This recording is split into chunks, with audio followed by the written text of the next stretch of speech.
I'm here with Gavin Brivik and James Newberry, the composers for Barron's Cove.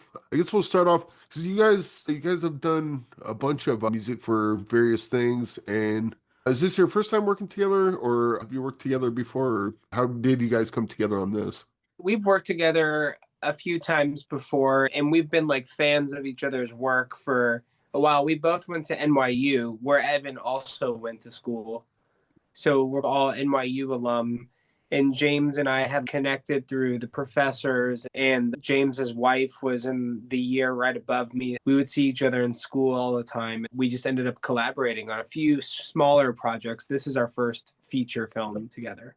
And what's it? So I played in bands but I've never scored music for a movie. What's it's like when you're writing a song, you kind of get in the headspace of a song. There's like a certain sort of context to that, and you're going for a different thing with writing a movie. Where does your headspace go when writing for music for a movie? I guess, Yeah. since you did the last one.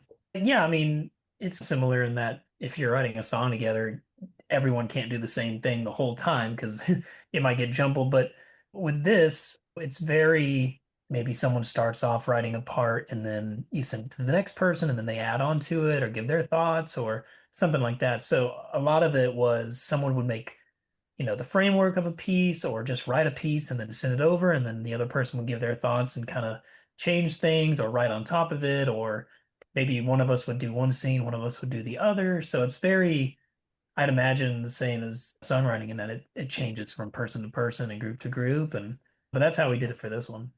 Would Yeah, and I'd say that one thing that's different is obviously with songwriting, your structure is set by the vocalist and stuff. But for this, when you scored a film, your structure is like by the scene.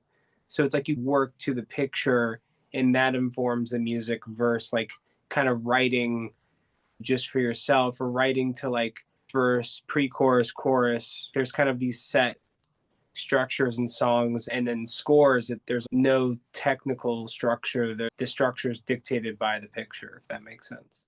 you guys write music from like wall to wall music, and then the director decides what they're going to cut out, or do you just give certain pieces and like when you watch the movie, how much of the movie is scored, and then or do you even do it that way? Do you just give a bunch of different pieces and then the director figures out where they want to put it in? We usually score to, there's very like this, the music's very intentional. Like usually there's a spotting session which is like a session where the composers and the director get together and choose which places need music. So it's pretty thought out and concise.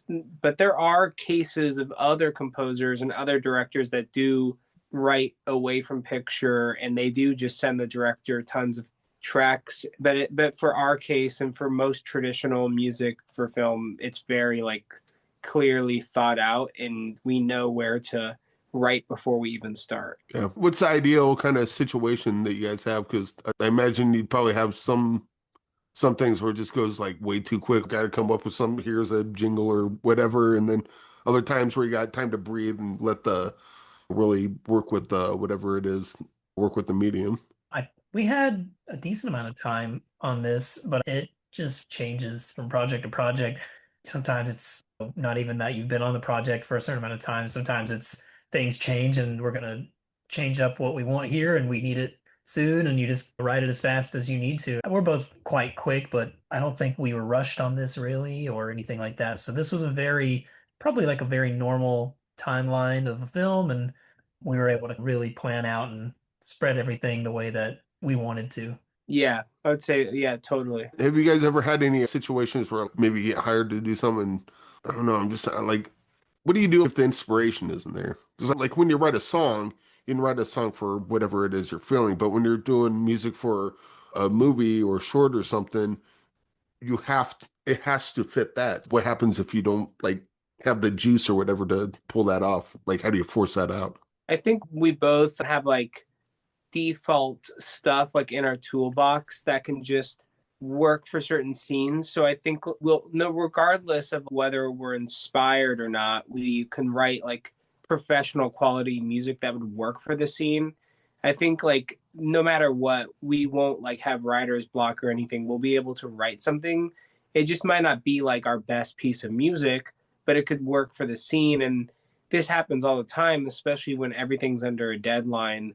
So, you can't expect to just be like fully in the zone and inspired at all times. Nobody's that way, not even like the best creatives out there. But I think the film and the director and the scene that we work on can help create that inspiration. Or sometimes that's why working with two composers is great, because if I am stuck on something, James can take over and vice versa. And who's some musicians and bands and whatnot that kind of got you guys inspired and specifically got you inspired to do movies? Go ahead, James. When I first started, I thought it was like unique to say this, but now I feel like so many people are probably in the same boat. But I was always inspired to start doing this by like the Johnny Greenwoods of the world. Not, I always loved John Williams and all these people, but I couldn't replicate that, and I couldn't replicate what Greenwood did either. But I just like people who do things in a way that I wouldn't have thought of. And at the time, I wouldn't have thought of writing to picture at all or writing it the way that he was. So those kind of people, just whoever's left of center, that's usually. Yeah, that's why we're like good friends, because we have the same thing. It's like even in the old scores of like the 80s, like Tangerine Dream stuff and Jerry Goldsmith, the early pioneers of unconventional stuff. And so I think James and I always like gravitated towards more experimental work.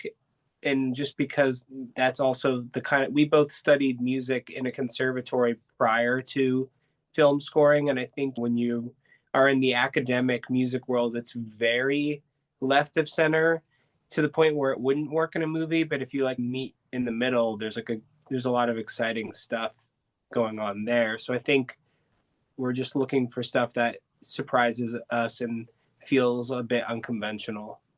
All right. Barron's Cove comes out in theaters, VOD, June 6th.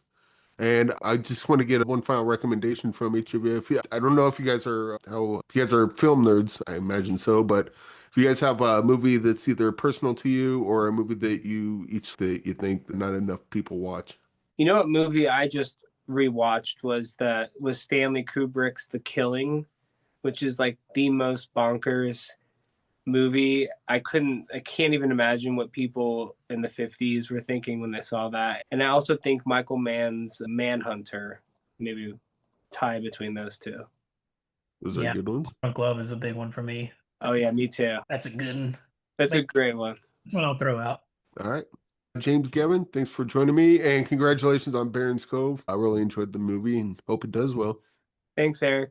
Thank you. All right, man. See ya.